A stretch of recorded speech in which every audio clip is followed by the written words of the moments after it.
In the wise words of great philosopher Lil Boat, Lil Yachty, I walk around the city of Atlanta with a burger.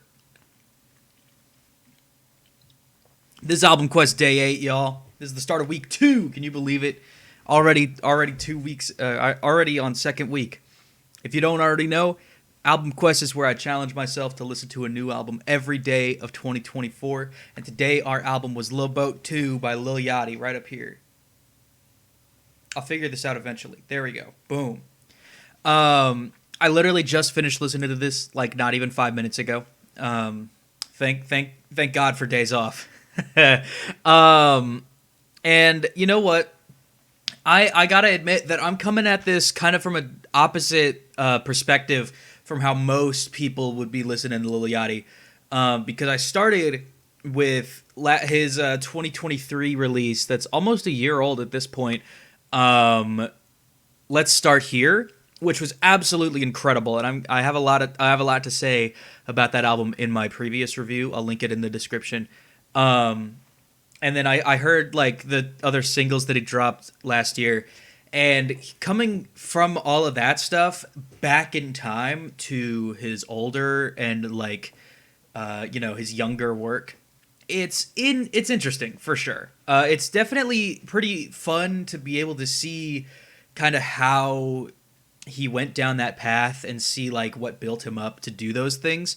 But I much prefer the older. I much prefer the newer stuff. I can't even lie. 17 tracks, 45 minutes. It's not super bad. I would say you could cut 12 songs out of this, make it a 5-song EP, and like just take the 5 best songs, and it would be way better. Like it feels like there's a lot of filler on this album, and by a lot of filler, I mean a lot of filler. Some of these songs are not very good, like especially in the second, like right in these last 5 songs, like Fuck With Me, Flex, Whole Lotta Guap, kind of suck. The first half is also kind of bad. I'm not even gonna lie. Like the first 6 songs are just okay, I guess. I guess my problem is generally throughout this album, either the vocal is good or the production is good, and rarely both at the same time, which is what you really need in order to have a good rap or hip hop album.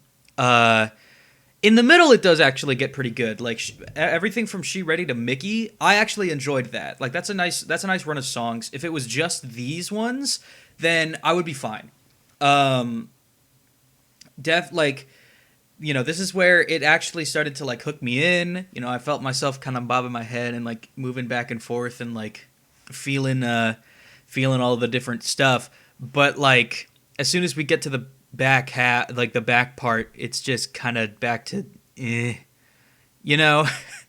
I do definitely respect Lil Yachty as an artist a lot, because not only has he put out like a ton of albums, I think he's at like album number 5 or number 6, but like you can definitely tell that he does it his own way, and he doesn't want necessarily to fit into stereotypes or trends and even stuff like that, you know. Like it does get a little experimental, maybe not in the good kind, but definitely it definitely helped make him the artist that he is now.